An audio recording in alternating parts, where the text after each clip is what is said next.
Welcome to the Vergecast, the flagship podcast of the debate over the correct number of folds in a foldable phone. I'm your friend David Pierce, and boy, is there a lot going on right now. So let me just lay some newsy stuff out because a lot of you are curious when we're going to talk about certain things. There's a lot going on. There's a lot happening like right now this week. So let me just sort of lay out a bunch of newsy things going on. So over the last few days, there's been a lot of information coming out about Anthropic and OpenAI and the Department of War in the United States.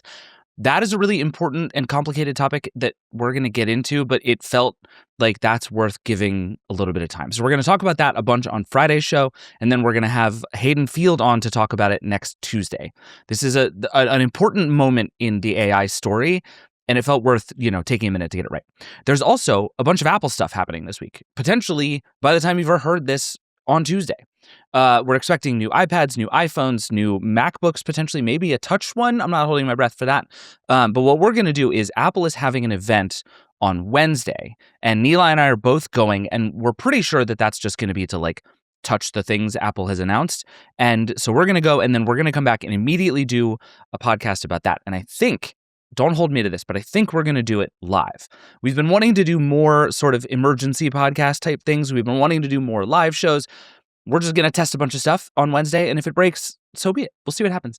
And then the other one going on is the Paramount deal to buy Warner Brothers, which is now no longer the Netflix deal to buy Warner Brothers. That is a big ongoing thing that broke after we recorded the podcast last week. There is just a ton going on. Expect an awful lot of that on Friday's show. But every once in a while, we have to just make a Vergecast about phones. You know what I mean? There's been a lot of phones. Samsung had an event last week. Mobile World Congress is this week. So we're just going to talk about phones today. We're going to do two things. Allison Johnson from The Verge, who was at the Samsung event and is now at MWC, is going to come on and talk to us about all the phones she's been seeing and what it means for 2026. Then The Verge's Jess Weatherbed is going to come on and talk about a new accessory that is not that new in some places, but is very new in the United States and might change the way that we think about our phones. After that, we have a really fun hotline question about the Metaverse, because this is the Vergecast, and after all, what else do we talk about here? All that is coming up in just a second.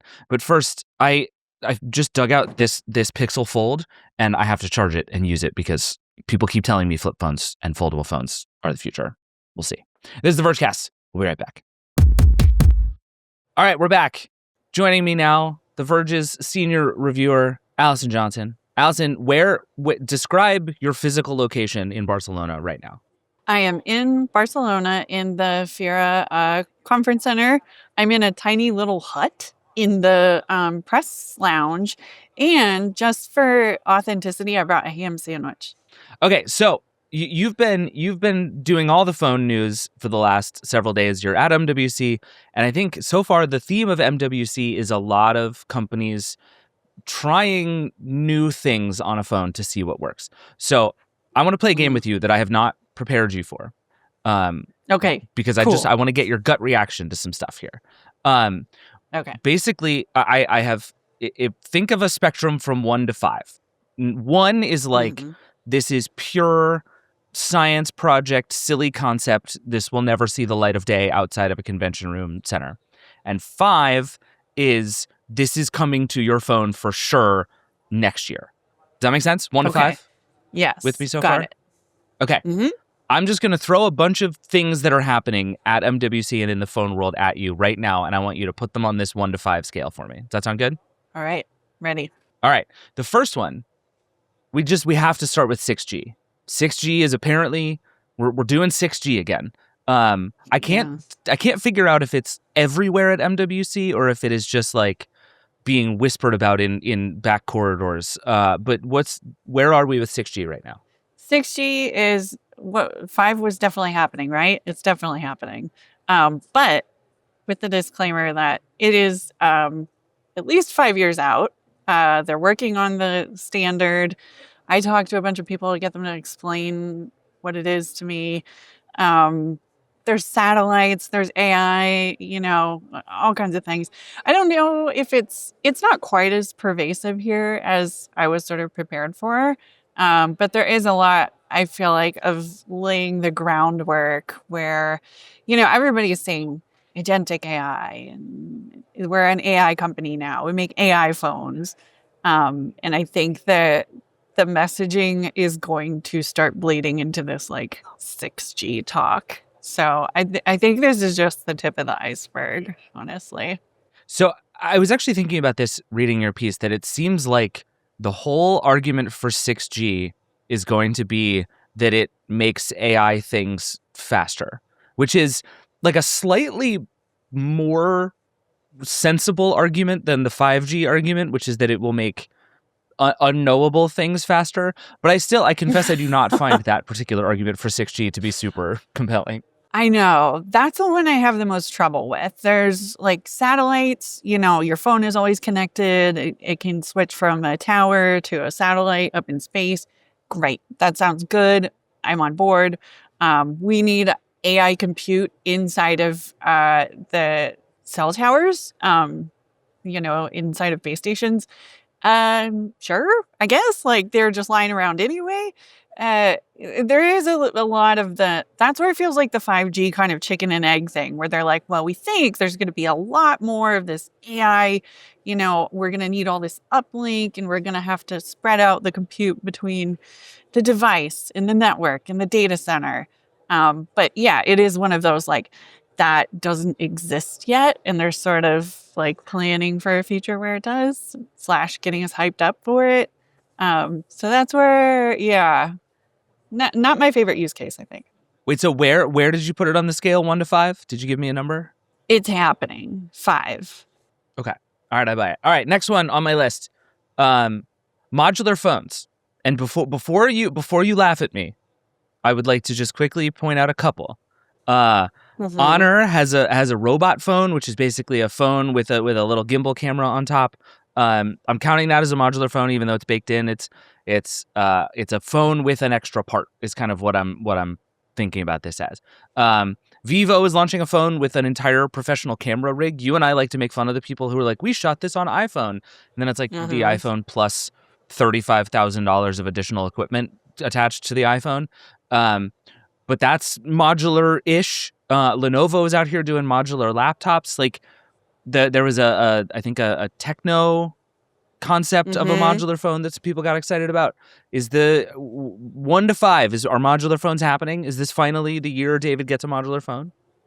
In my heart, I want it to be a 5. I love a modular phone. I want it to be real. I think it's maybe at a 3 right now. Like the techno thing sounds so super cool. And the idea of like, we have magnets in the back of our phones. Why don't we put some things on them, and you can add things when you need them, and you can take them off when you don't. Like we do this with battery packs already. So I just saw the Honor robot phone. I can confirm that a robot phone exists and it moves and works to some extent. And it's kind of like the idea of a gimbal camera on your phone. Yeah, that's cool. And it tucks away when you don't need a gimbal camera. Love it. Yeah, I think there are aspects of it I really love and seem really like, yeah, we should do this. Bring back moto mods like yesterday. But then there are other aspects that seem kind of a little far-fetched. And I'm like, well, we'll see when that happens. So a 3 in the real world and a 5 in my heart. Yeah. My theory with this has always been that if Apple or Samsung, and probably only Apple or Samsung, decided to do this, they could brute force enough of an ecosystem to start to pull this off, that if they were like, now we have a camera module that you can build things for. I think those two companies, and maybe Huawei in obviously other parts of the world, but there's a very small number of companies that I think could just do it, and enough people would show up that it would be something. No one... Sorry to Vivo. Vivo is not that company. You know what I mean? Like, I know. It's not happening. But I admire the effort. I really do. Okay, next one. I think 3 is right, and honestly feels like slightly more optimistic than I was even hoping for. So I'll take a 3. Next one on my list is Samsung's Pixel Flex, which is the technology inside of the privacy display. This tech, I think, has been around for a minute, but is now shipping in the Galaxy S26 Ultra, and suddenly I'm starting to think maybe this is a thing we're going to start to see in lots of other phones, because Samsung makes displays for Lots of companies? 1 to 5? Are we going to start to see the Pixel Flex everywhere? Ooh, well, does exist. It's on the phone that I'm using. I'm carrying the S26 Ultra around here. So that's a 5. Is it going to be everywhere? It's been kind of universally like everybody sees the appeal. It's all over the Samsung display booth. And, there's people looking at how the notifications can be the only thing that you have, obscured on the screen. Um, I keep forgetting that I have it on the phone, and I shove my phone in someone else's face. I'm like, "Look at this." And they're like, "I don't see what you're showing me."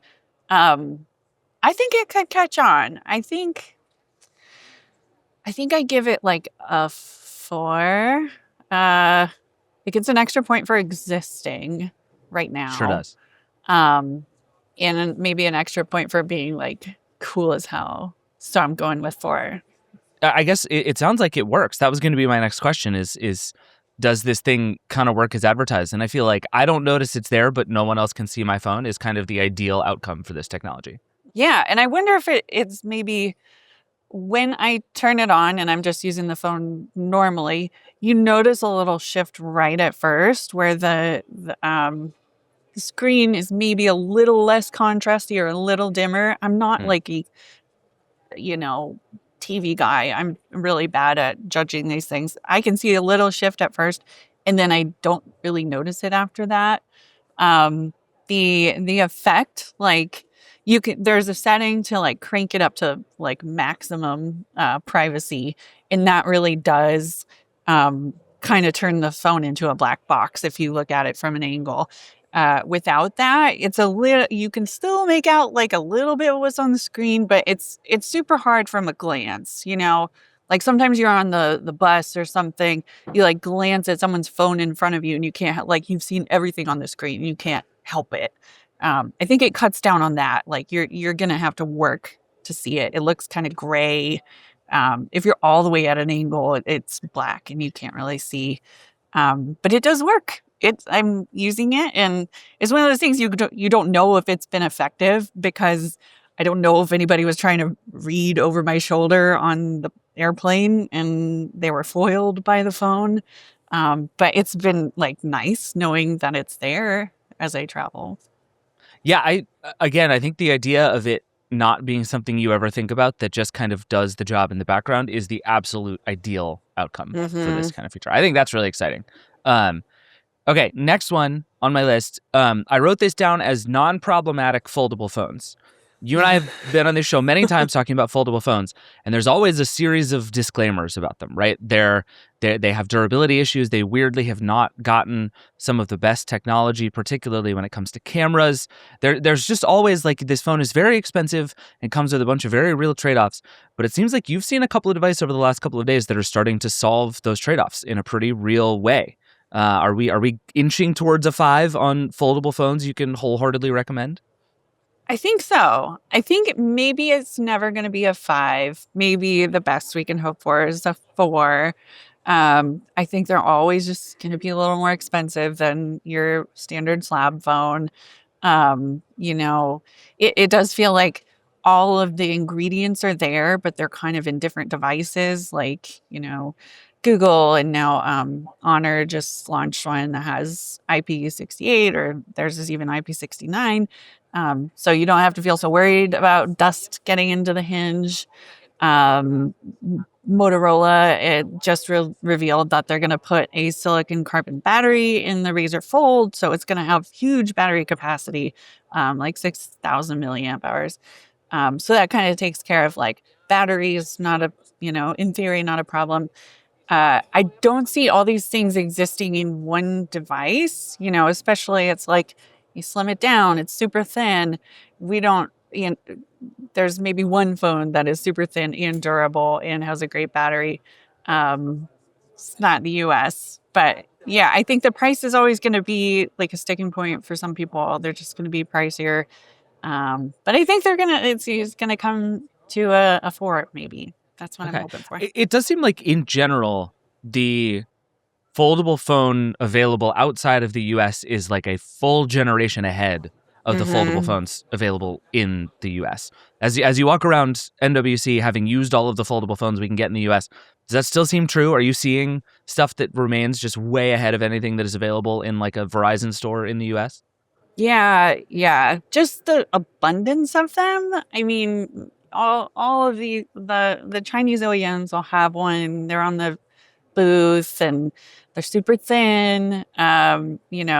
They've been through all the generations of foldables that we're at now, and we sort of are like, well, you've got Google or Samsung, and you can take your pick. I think that Motorola getting into it, even if it doesn't end up being the foldable to end all foldables, can only be good from that standpoint of like, we just desperately need some competition to maybe spur Samsung to throw Yeah. something else in the next one. Totally. So on that front, actually, let's do a sub 1 to 5 here on the Razer Fold specifically, because I read your piece about the Razer Fold, and I read through the list of specs. IP48 and 49, fine. Fast chip, 50 megapixel camera, 50-watt wireless charging. Like this seems like it's pretty close to the thing. Like if you were going to just, other than the price, which is obviously outrageous, because they all are. If you were to sort of write down a list of stuff you would want a foldable phone to have, this seems awfully close. How excited should I be getting about the Razer Fold right now? I think like medium excited. I really the silicon carbon battery is the thing that is really catching my eye the most. Can you explain what that is for people who don't know? It's a different kind of battery technology that's much higher capacity and it can be much thinner. So you get those crazy numbers like 6,000, maybe even 7,000 milliamp hours. Differs from a traditional lithium ion. And the US manufacturers have been really hesitant about adopting it. And like basically all the Chinese OEMs and OnePlus, you can buy a OnePlus phone in the US that has one of these batteries.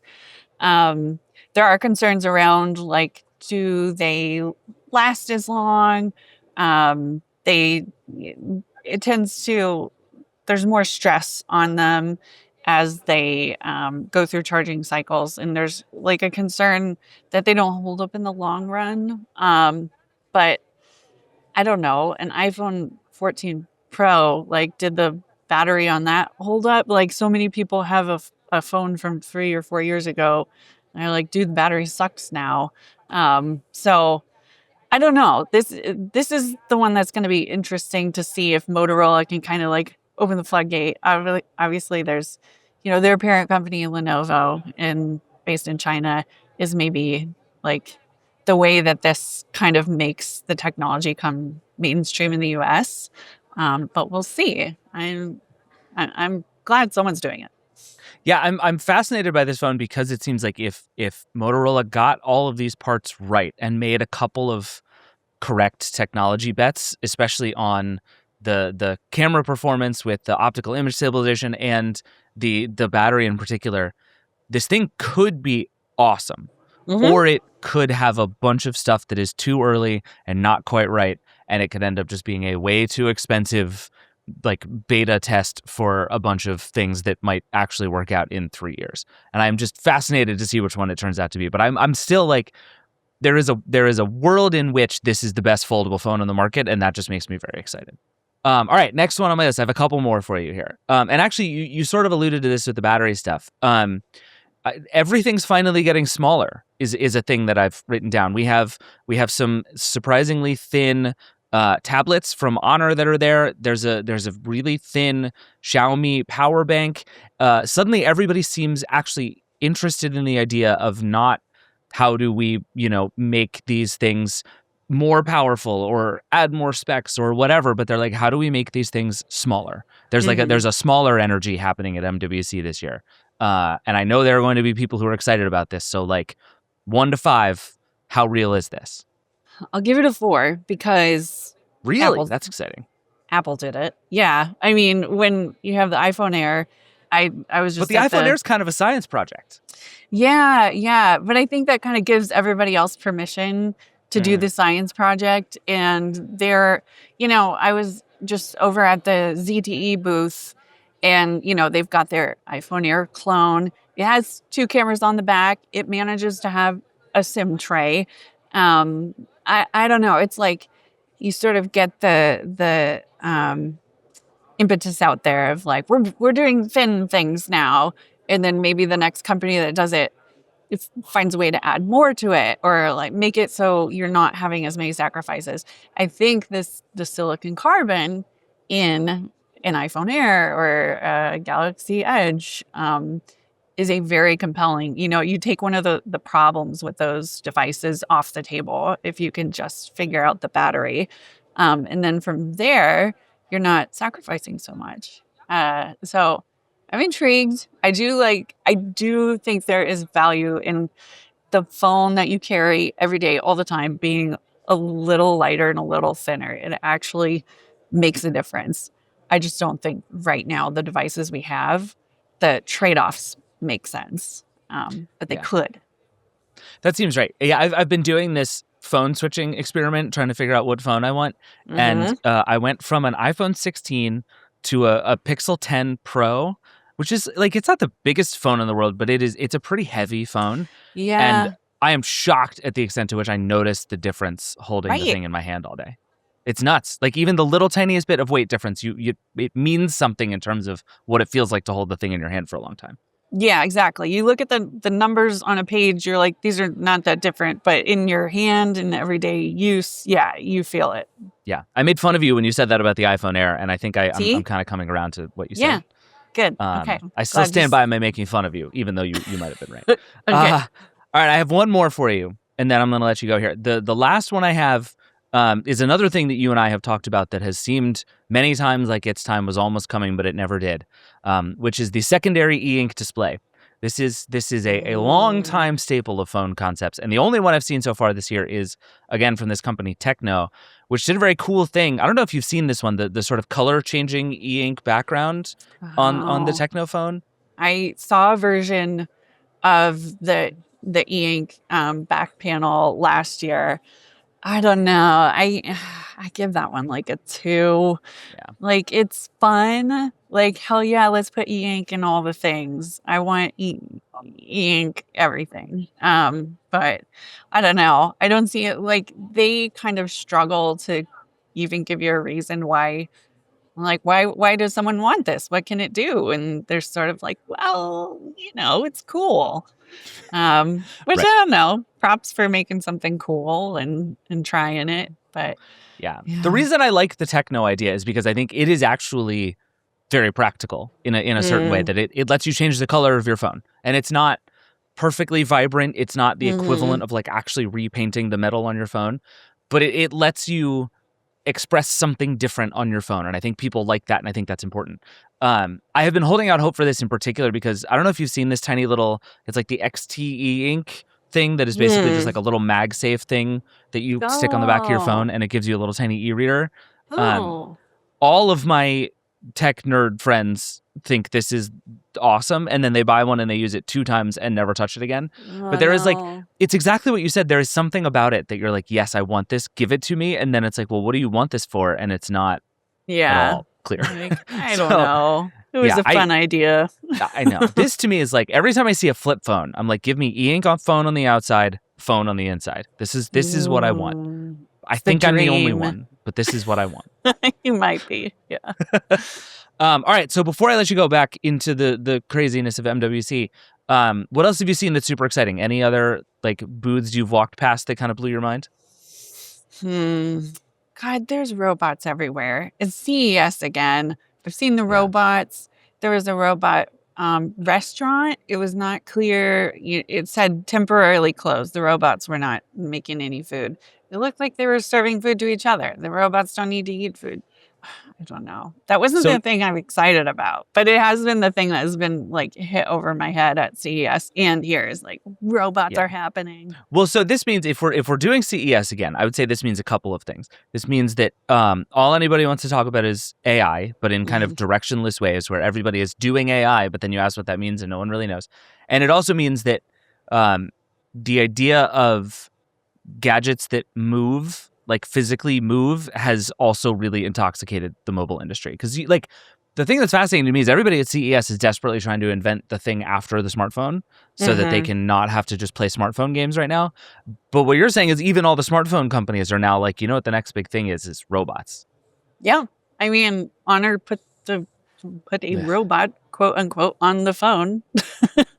They're like, this is it. This is the next thing. Yeah. Have you seen anything at MWC that is like, yes, I do want a robot on my phone? No, I mean, the gimbal aspect is cool. But so much of that is possible in software. Like the S26 has that horizon lock feature where you can fully spin the phone 360 degrees and the picture does not move. Can I offer you a better answer? Sure. Tell me about the pet phone. Oh, God. Okay, pet phone. Well, pet phone is a little tiny tracker device that sits on the collar of your pet, and it has a microphone and a speaker, and it connects to an app on your phone, so you can have two-way communication with your pet. And so, I mean, there's like, cameras and things you have in your home that you could maybe like talk to your dog on or something. But this is like on them all the time.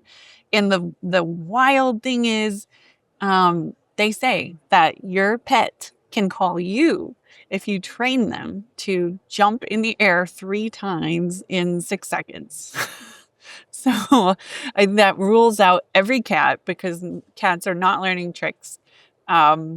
It also rules out every happy dog who might just want to jump a lot. They just jump. What if the mailman comes and they're jumping around and they butt dial you? Like I have so many questions about how this works. There's a subscription, so you have to pay for your pet's phone bill, which I think is insane. Why? Like, why in this world? It was just, it was the Gadget. It was kind of at the far end of one of these events where you go and see all the like little cool stuff. And I was just like, we're here, aren't we? We're at pet phones. Yeah, it's somewhere at the end of every road in technology there is pet phone. Do you know what I mean? Yes, all roads lead to pet phone. I just love this because it would absolutely terrify my dog, who like mostly just wants to snooze under a blanket on the couch all day. And if I'm just like wandering around and I'm just like, Frida, do you want any snacks? She would just lose her mind. Like, this is the worst. She would hate it. Yeah. It would actively terrify her. All right, Allison, you need to go back and look at more phones and don't get hit by any robots. That's my main task for you. We had some run-ins with robots at CES, and I would like for MWC to be a less violent robot situation for all Verge staffers everywhere. We're going to take a break, and Allison, you're going to be back soon to talk more phones because, spoiler alert, as we're recording this, Apple just launched the iPhone 17e. So we're going to come back and talk about that another time. Allison, have fun in Barcelona. We'll see you soon. Thank you. Thanks for having me. We'll be right back.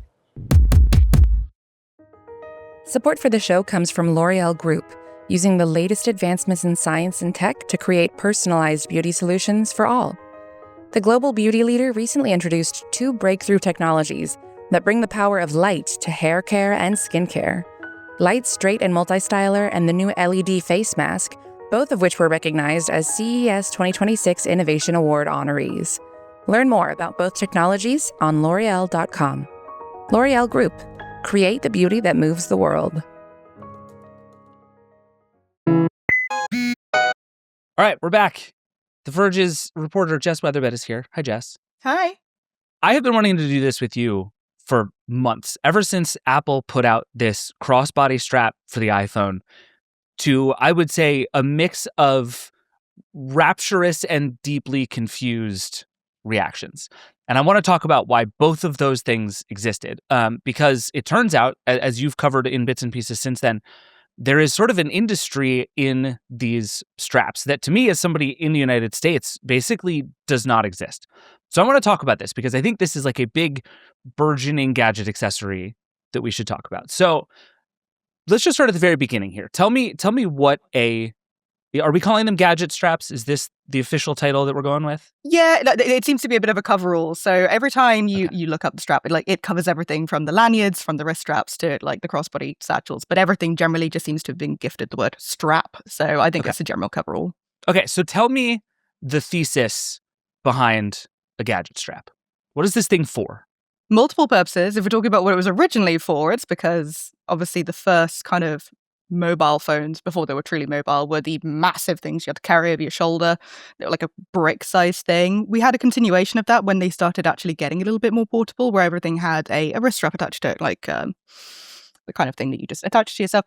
At that point, everything was so expensive, you really didn't want to drop this thing on the floor. So it's as much as a security thing. You don't want to get it stolen. It's a protective kind of accessory that you don't want it to fall out.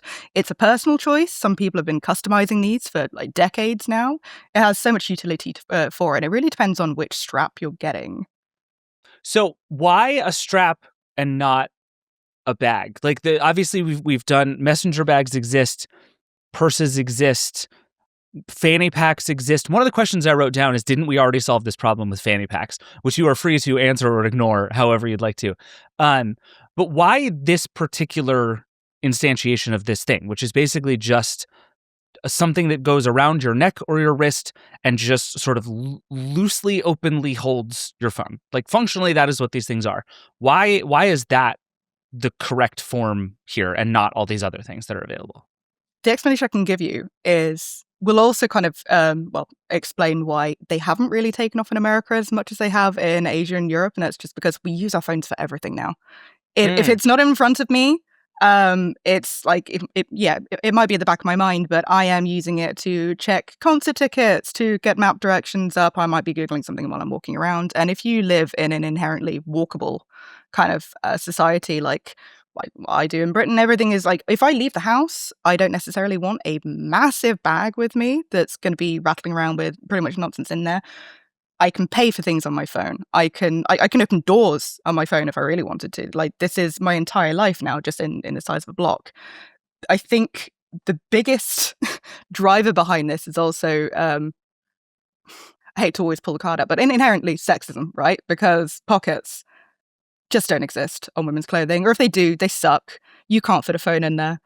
The last question I wrote down in my notes preparing for this is in all caps, and it just says, Jess, why can't we just give women pockets? Women had pockets, generous, huge, bountiful pockets, right up until about the 50s, but that's only because they were literally tying them to their clothing. So you would have to, they weren't really built into clothes. You had to kind of like strap them around yourself. When it got to the point where form-fitting dresses were invented, some fashion designers in Milan or something, I don't know, all men, not to, call it out there, but all men, decided that pockets ruined silhouettes. And we're kind of back into that stage now. A lot of clothing trends, particularly that we're seeing kind of like female fashion is very structured, it's very form-fitting. And yeah, I don't want a massive brick hanging out the side of my dress or my pants or whatever it is I'm going to be wearing. So I do kind of agree. It does ruin the look of something. It's also uncomfortable, right? When phones kind of shrunk down to the size where they were petite little cute things, then yeah, absolutely, I'd carry that around in my pocket. But now that I love an iPhone Max, I like the big phones. I like having a big screen. Again, I live on this thing. It's in front of my face 24/7. So I need a great big display in there. But that does mean I can't cram that into anything. And if I do find a pair of jeans or something that I can actually put my phone into, it's uncomfortable to walk in. I certainly can't ride a bike because that thing's just going to fall out. Like, it's just not practical.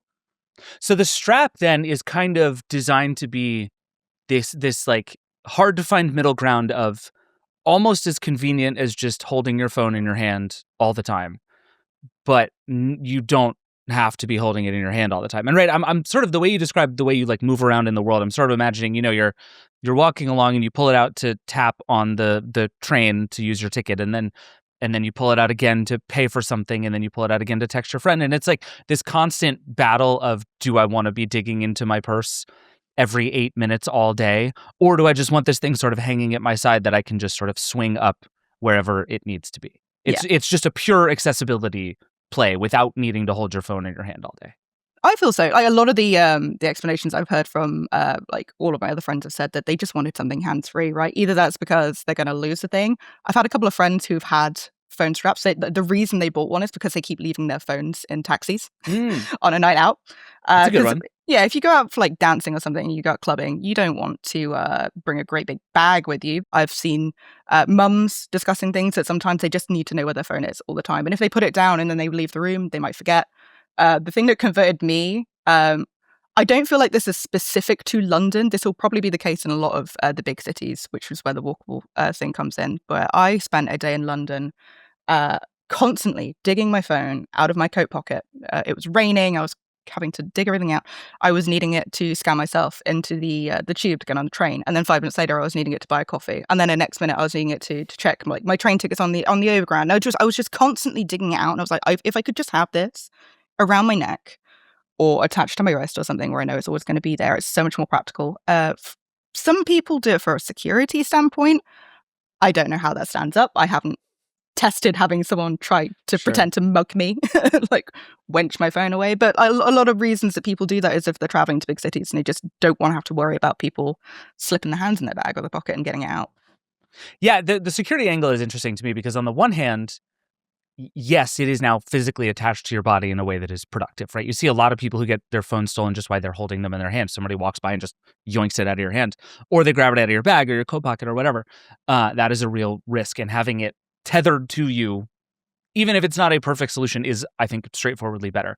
On the flip side, you're just showing everybody your phone all the time. Like this is the thing that I'm so struck by every time I see one of these is I would be constantly worried about it banging up against everything and scratching and stuff. And there is some security that exists in my bag or my coat or my pocket that feels, even if it's not actually safer that way, it feels safer that way than it does just sort of hanging here for everybody to see. But then the flip side is like, it is, I don't know. I'm just so torn between this idea of like having it accessible is useful, but I'm also just showing my phone to the world at all times. So is this what you see when you're out in the world? Like you're just walking around and everybody's phone is just kind of hanging there on their right hip and this is just normal and okay? I see a lot less of it in London than I do. Like I came back from Japan a couple of months ago and everyone there had some form of strap. Sometimes it was a lanyard around the neck. Sometimes it was just they were walking around and it was attached like around their wrist, like a bracelet.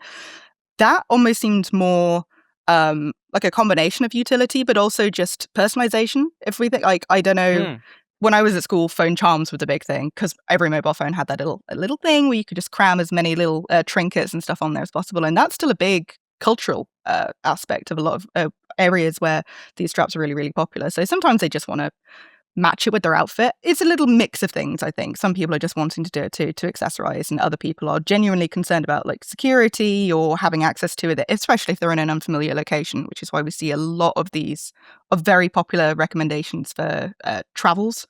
Like traveling blogs will always say, oh, you need to get one of these to it's always in front of you. You always know where it is. You don't have to go digging. Totally. And the I left it in a taxi thing is probably much more real for many more people than somebody grabbed it out of my hand, as an actual security risk. But I'm glad you mentioned Tokyo because I went back through all the comments on the pieces that you've written about these things, and overwhelmingly the city people mention is Tokyo as the example of how this is used. And I find that really fascinating because I think the utility stuff you're describing and the accessorization stuff you're describing go hand in hand. Right. And I think Tokyo is a city I've not been, but from what I understand, it is even more phone based than what you're describing about London. And so part of what I've been trying to figure out through all of this is why this is a thing in some places and not others. Like phone cases, universal accessory, right? Anywhere you go, most people have a case on their phone. This is a much more sort of culturally different thing. And part of me wonders if it scales directly from how much of your day-to-day life involves tapping your phone on things. Like, I kind of wonder if it's that simple. Like, we know that a lot of the strap culture for phones originated in Japan anyway. Going from the yeah, they have a whole thing. Kitai, I believe. My pronunciation is terrible. I'm so sorry for anyone that is Japanese and listening to this. Kitai is the Japanese word for like mobile phone, effectively, but it kind of became condensed into just meaning like the strap that you would attach to it. There was a whole thing where when phones, again, going back to the 80s, massive thing, you used to carry it on your shoulder. And then things shrunk, things were getting a little bit easier. Even when things were the size of like a cereal box, you still had a strap on the back of it. And as they continued to get smaller and smaller, Japan was kind of like one of the regions where if you bought a phone, right down to like the smaller Nokia ones where we were actually getting to something that you could slip in your pocket, they all still came with a strap. It was just a whole thing where either for security purposes, they didn't like the idea of if you drop this thing, it might break and you've lost a lot of money. But there was also a lot of conversation.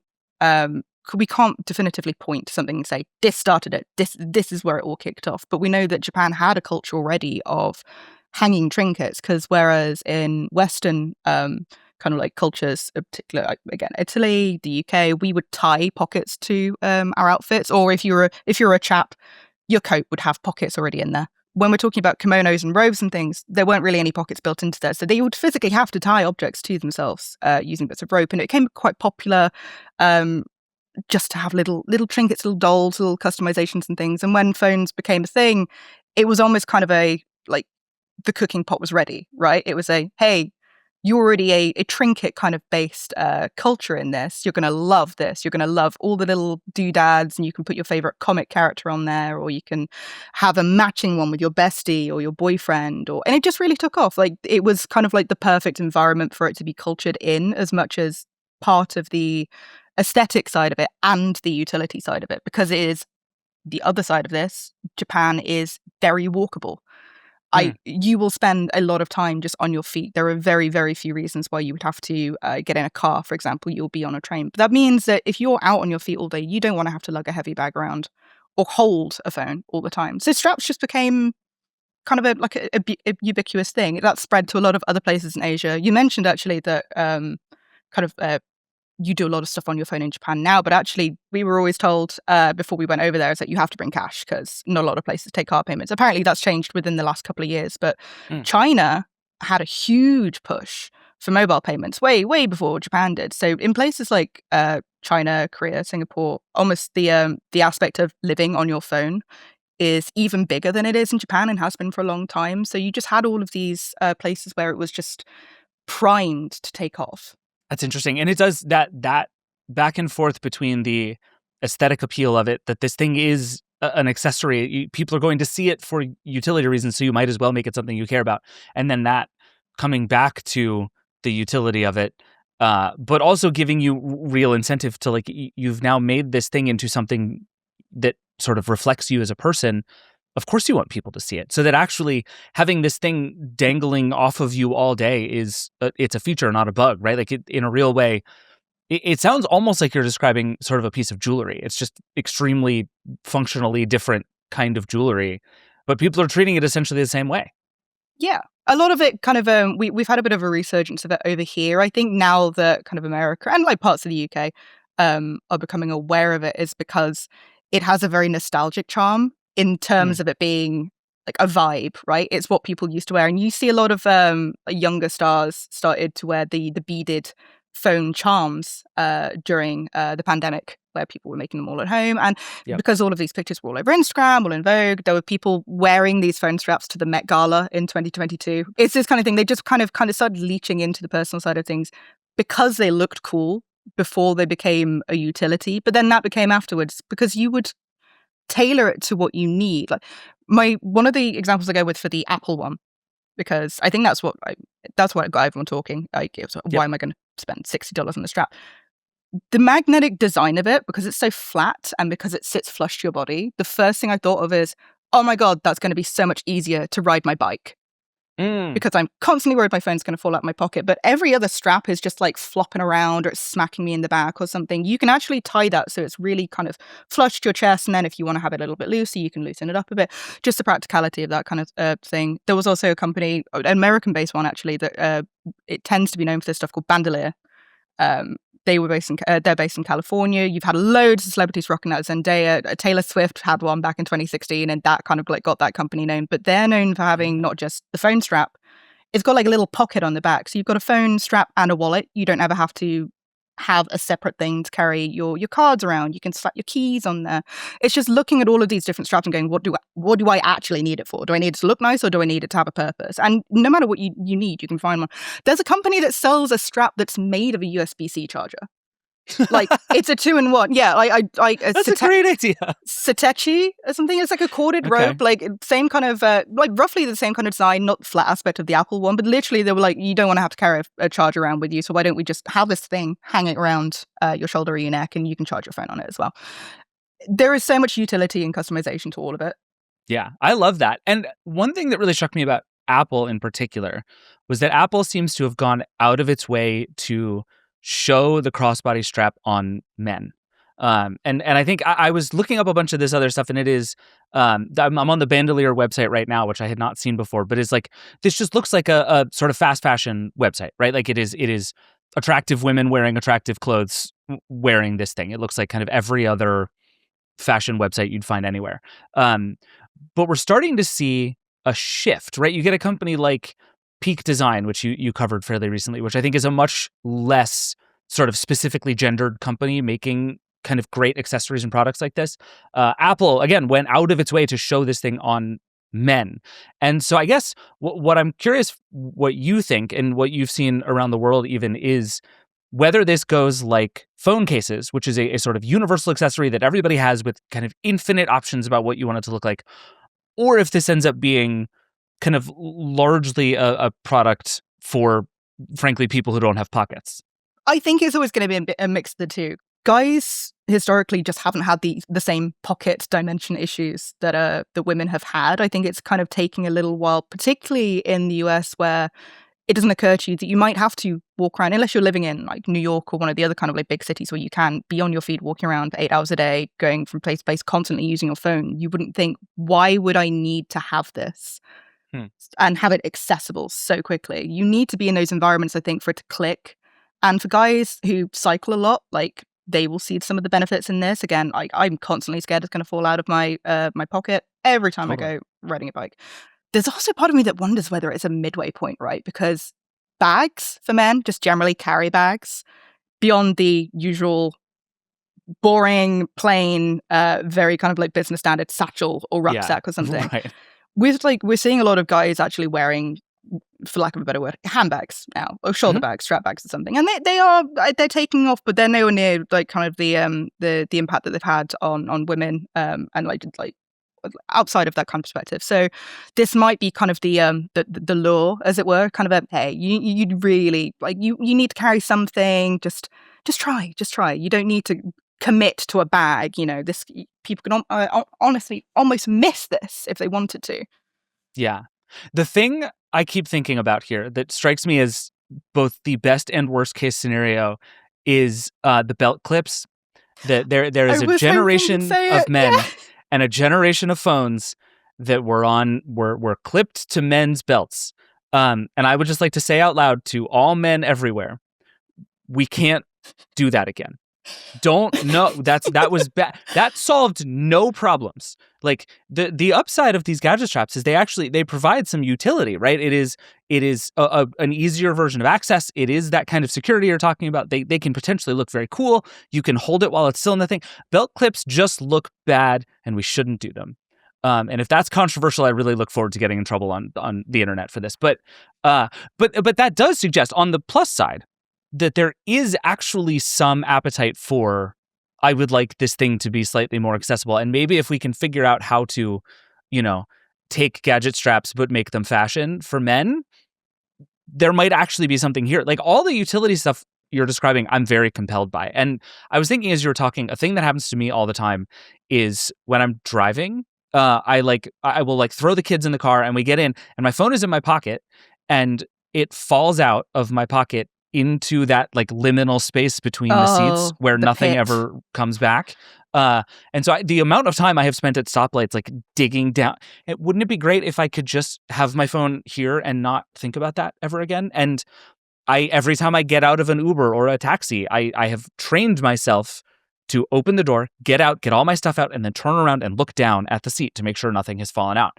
And there is just a very basic amount of utility that would come into my life with one of these things. But then I'm like, I feel like I would look stupid wearing this. And so it's like, maybe I should be the change in the world, Jess. Maybe I need to get a crossbody strap and just wear it I think Wear you it could rock around it. everywhere. You could be so confident. I think like 90% of starting any of this is confidence. But it's not, I would say it's not me you would have to convince, because I love hip clips. I was literally thinking about them the other day where I was like, can you remember when everyone just used to walk around with like their Walkman and it was attached to their belt loop or something? But then I had to actually think about it. I was like, I don't actually remember anyone doing it. I remember seeing a lot of pictures in catalogs of people telling me to do that, but it never really happened because if you jostled it around too much, everything would skip. But the new generation of like Gen Z and everyone that's like really into Y2K at the minute are seeing all of these old pictures and they're going, oh wow, that looks so cool, and they are going to have to find out the hard way. And I feel that is the next thing, right? We tried. Like if we're not going to be able to strap or like crossbody or whatever, my mind went to how they tried to make the iPod shuffle really like appealing by just building it on a clip. You want to just have it in front of you, have it nearby. I feel like that will be the next thing. People will want to start either clipping their phone or like we used to do it with Game Boys as well. Everything had a hip clip at one point. I swear we used to walk around the little Game Boy printer. There was a kid at my school that had a Game Boy printer that was always like this is a thing. Amazing. Right? And I think about it, I'm like, I don't think we thought he was cool at the time. But like in hindsight, But he did, and that's enough. You know what I mean? He knew he was cool. We just didn't know at the time. Yeah. And there's a generation of like nostalgic Y2K hipsters now that are looking back at that going, wow, I wish that was me. Why don't we just do that? And it's going to happen. It's either that or we're going to start seeing like Batman utility belts everywhere. And I would rather a hip clip at that point because at least it's just one thing. Ugh. You're not kind of cramming everything in there. Let's just do the straps, people. It's going to be okay. Okay, so here's my last question for you. And I'm curious, particularly as you think about this in your own life and how you use this stuff right now, it seems to me that either this is a very cool accessory ecosystem whose time has come, right? Because the phone is still primary in our lives.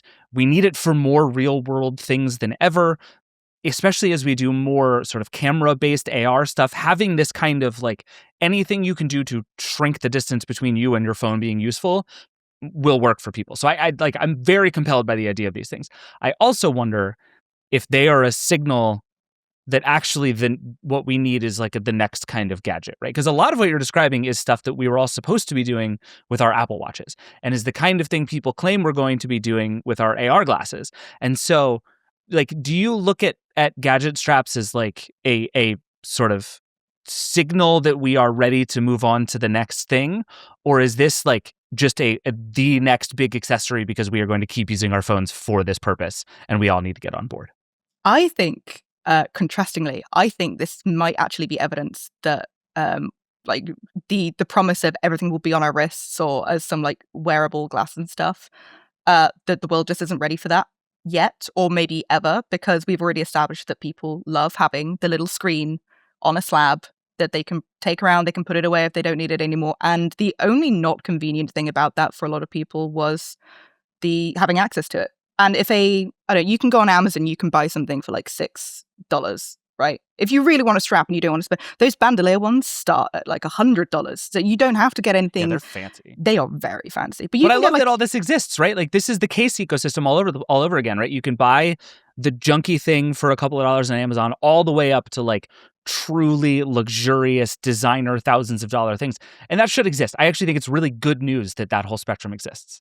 Absolutely. Yeah, there's something for, and like almost going back to the like, can we get men on board to kind of do this? A lot of guys in Asia, Japan as well, they were all wearing these straps. They were very, utilitarian. They were very typically kind of masculine colors. You had a lot of navy, khaki, like black, not very accessorized and stuff. But they had the practical aspect of that. And I feel if we're already at the point where we're looking at smart glasses or like my Apple Watch or something, I go, yeah, but it's just not convenient, and this would be easier on my phone. I just wish I could like access my phone in 3 seconds. The constant having to take pictures. It was a game changer for vacation. Like just having it around my neck, and every time I was like, I need to translate this thing. Oh, my phone's here.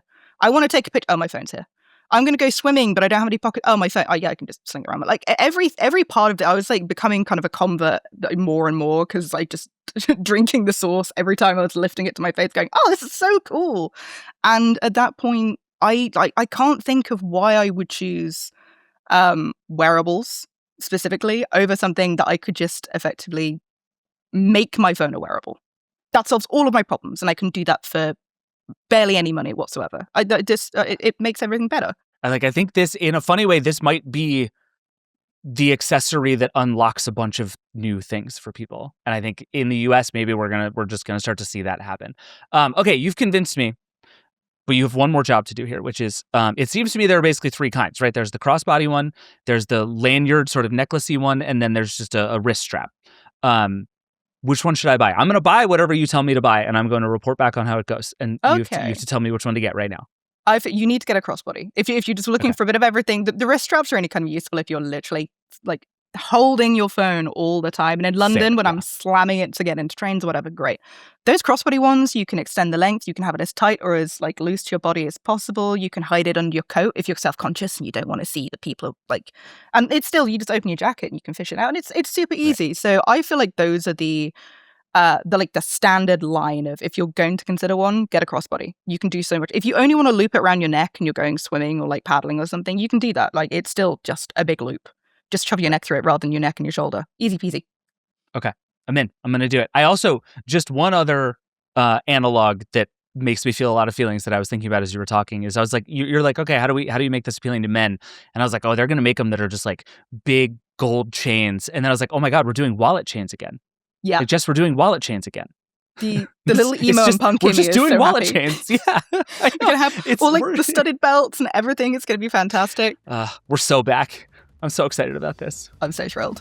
All right, Jess, thank you. I know you did a bunch of research and stuff on where all this stuff came from, so I appreciate it. I think I'm going to buy the Apple one, and I will report back on how it goes. Until then, we're going to take a break. Jess, thank you as always. Support for the show comes from Granola. Look, we've all been there. Back-to-back meetings with no end in sight. And when that happens, it's easy to forget the nitty-gritty details. Granola wants to help you out. Granola is an AI-powered notepad built for the way real people actually meet. You simply take rough notes like you normally would, and in the background, Granola securely transcribes the meeting. Then, it turns everything into clean, structured, actually useful notes when the meeting ends. And you want to know the best part? Granola works through your device's audio, which means it integrates seamlessly into the video conferencing tools you already use. No setup, no awkward bots. It's just your normal meeting with superpowers you need to do your job better. So if meetings are eating up your day, Granola is a no-brainer. You can try it totally free for 3 months. Just head to granola.ai/Verge. That's granola.ai/Verge to get your time back. Get 3 free months at granola.ai/Verge. Support for this show comes from LinkedIn Ads. When you're running your own business, every decision could feel like make or break, and you can't afford to waste a penny. So if your B2B marketing is still falling short, it may be because you're preaching to the wrong choir, whether you know it or not. If you want to reach the right professionals, use LinkedIn Ads. LinkedIn has grown to a network of over 1 billion professionals and 130 million decision makers, according to their data. That's where they stand apart from other ad buys. You could target your buyers by job title, industry, company, role, seniority, skills, company revenue, all so you can stop wasting budget on the wrong audience. That's why LinkedIn Ads boast one of the highest B2B return on ad spend of all online ad networks. Seriously, all of them. So get your ads in front of the right people and make your B2B strategy work. You can spend $250 on your first campaign on LinkedIn Ads and get a free $250 credit for the next one. Just go to linkedin.com/Vergecast. That's linkedin.com/Vergecast. Terms and conditions apply.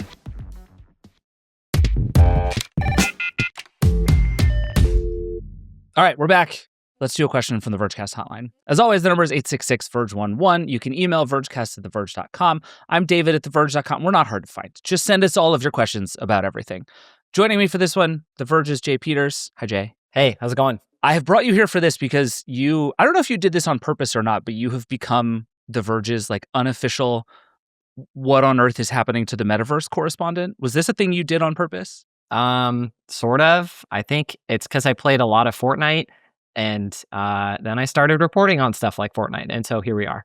Well, is Fortnite the Metaverse is a question that we do not have time for today. We can spend multiple episodes on that one. Yeah. But here, let me play the question we have today, and then I think it may touch on is Fortnite the metaverse, but let's play the question.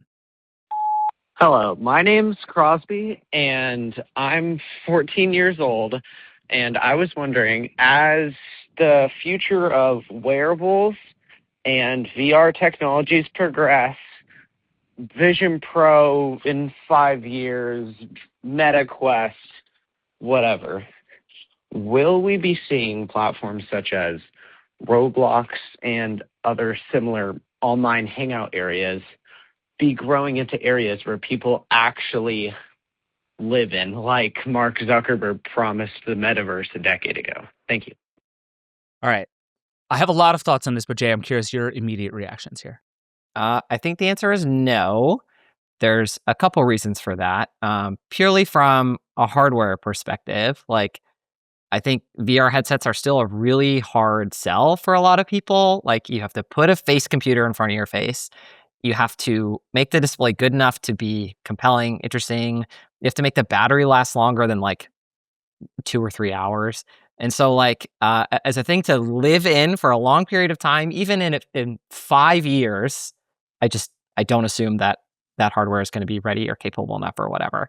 And then from like these places, assume that's good enough. The digital places for people to hang out, they all want the people to hang out in their own place. So like Fortnite doesn't really want you to go to Roblox. Roblox doesn't want you to go to Fortnite.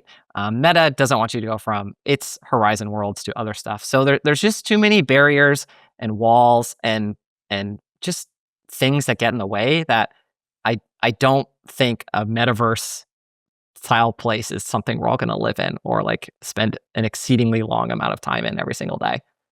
Can I tell you my theory about this? I've been thinking a lot about this since I first heard this question. And I think it's possible that if you could, Thanos snap all internet out of existence and we just like rebuild from scratch, that it is possible that the end point is something like this. I think there are reasons that these virtual worlds are interesting.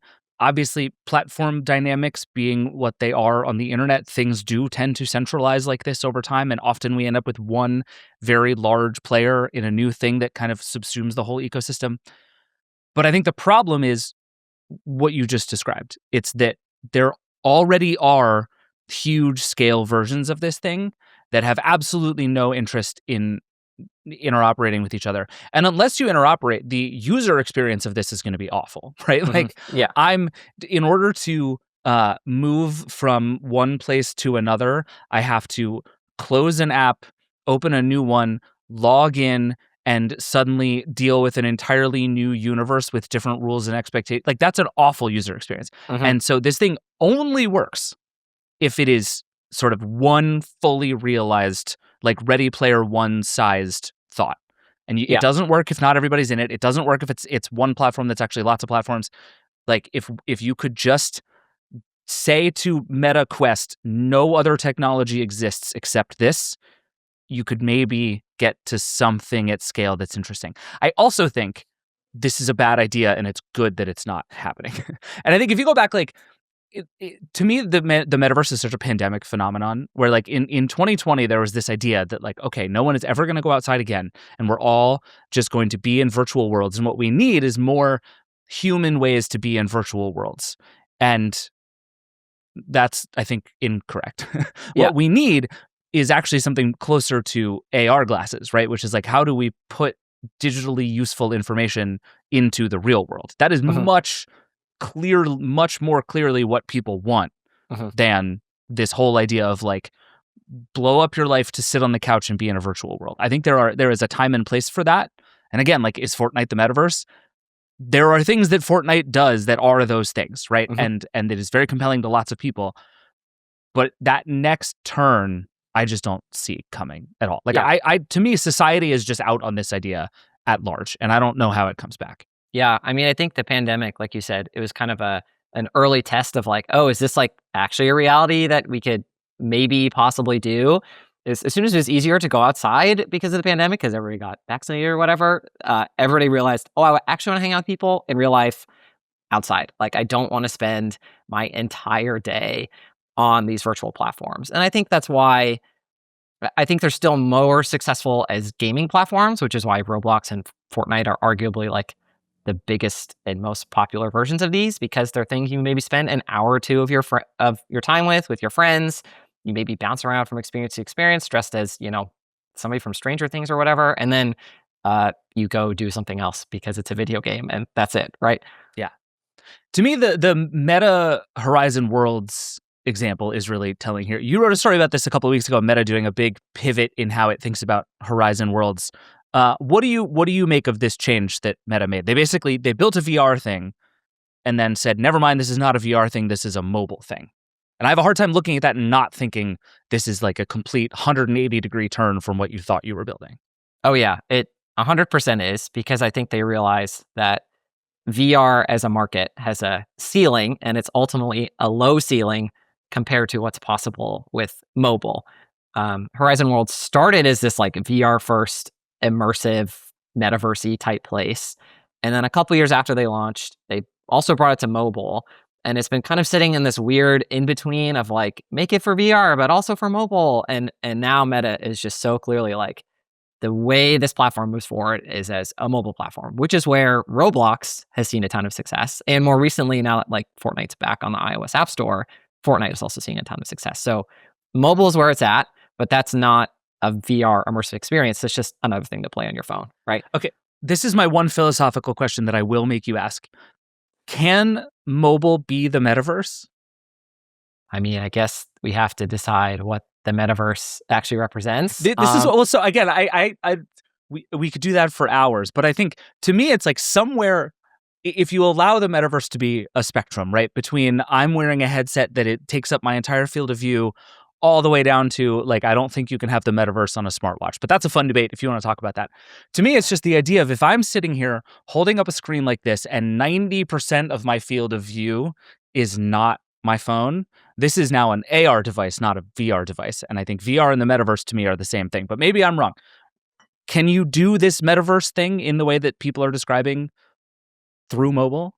I think the answer is yes, enough. Like, I mean, okay. I think the sci-fi-ness of stuff like Snow Crash, where it's this, or Ready Player One, where it's, ultra immersive. The VR side of it, no, we're learning that's not what the giant scale metaverse is going to be. But something that's on your phone that like you said, takes up most of what you can see. It already these kind of different worlds where you can play as different characters and jump from place to place to place to place with, all with your friends in one group all at the same time. Like, we have to define what a metaverse is. And since it's kind of a made up term anyway, taken from a book, like, who knows what it really means? And I think the answer could be yes.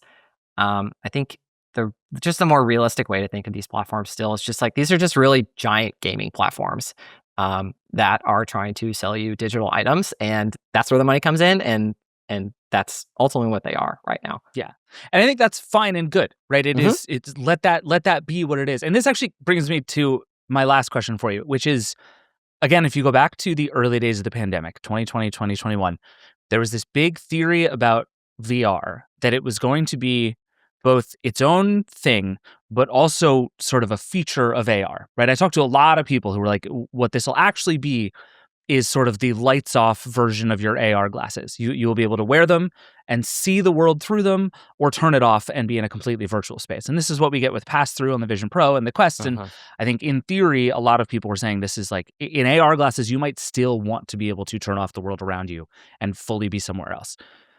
Outside of gaming, do you still buy that theory? It seems to me that we've just skipped past it and everybody agrees that actually AR is the feature of AR, and this middle thing, except for playing video games, doesn't really exist. Is that how you see it too, or do you think VR as a feature of AR still works?